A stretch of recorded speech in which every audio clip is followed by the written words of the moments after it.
Hiya, YouTube. Bam! So yeah, that's kind of what happened to me when I tried to open my microwave the other day, and now I have a broken microwave handle. So I figured I'd show you guys how I went about fixing it.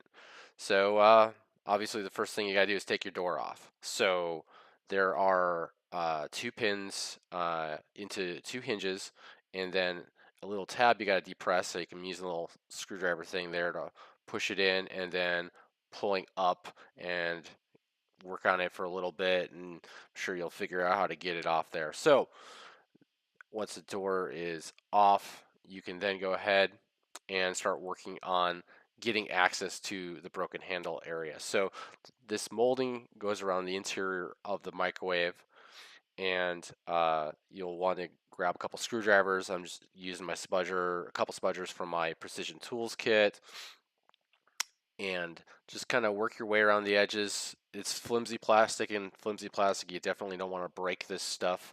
I was kind of surprised I didn't. You can see here me here manhandling this poorly, trying to get the whole thing off.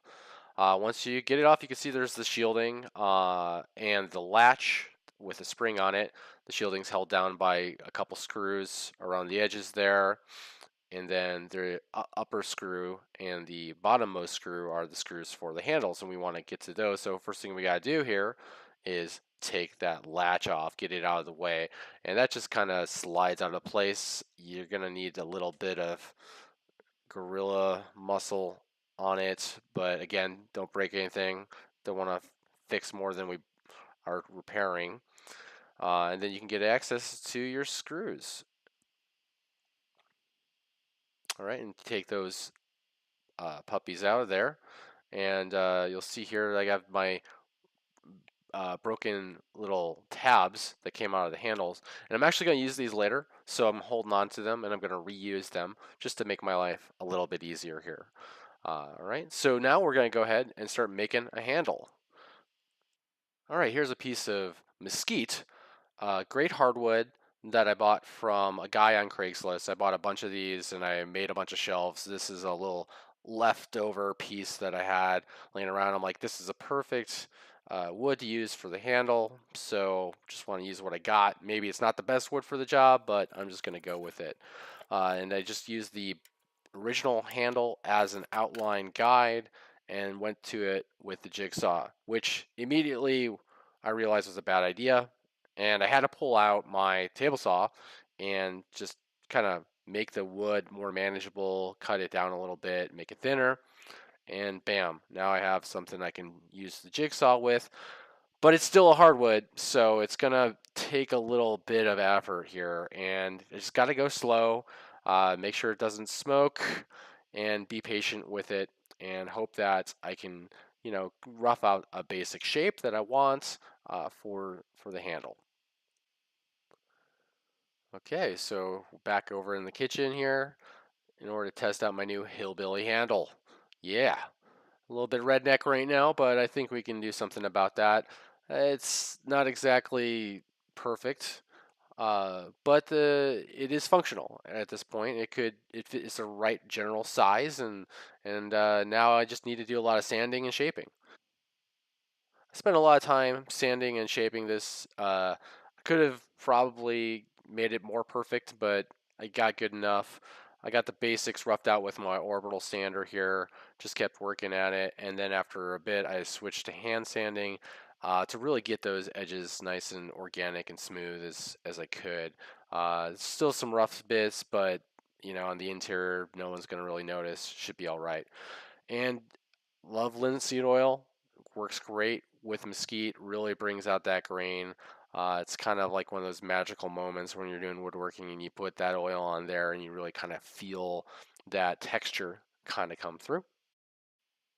And I'm pretty happy with the basic shape of this now. So let's go back to the kitchen, check it out, see how that feels on there.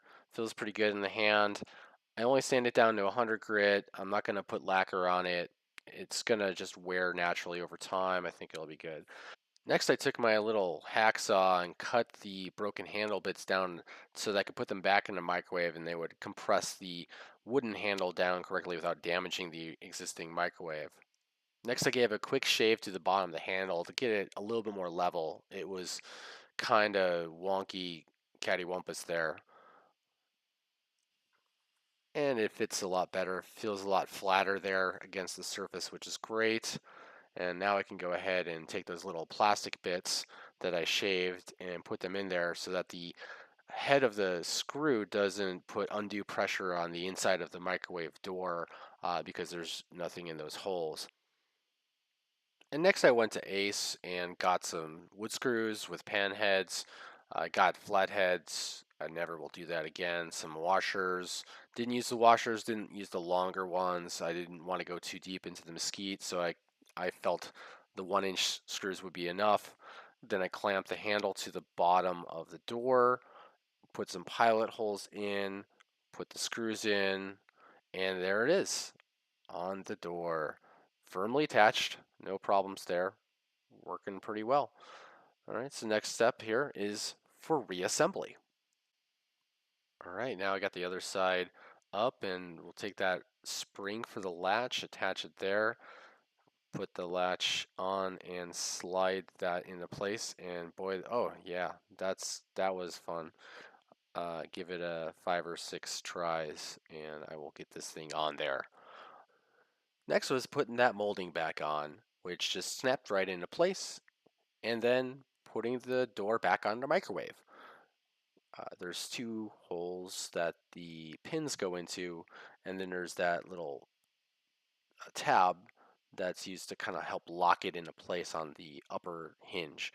And that tab causes some trouble in helping you align it properly. But you just wiggle it back and forth, and after a while, it gets back on there, and bam, you got your door back on your fridge. And yeah, so there it is. Maybe I want to clean that. Let's just give it a quick clean. There we go. Yes, much better. And voila, a working microwave handle door thing. Yeah, and overall, I think it turned out better than I thought. I was worried this thing would look pretty hokey, but pretty happy with it. I did my best to work this out as I went along and problem solve as best I could.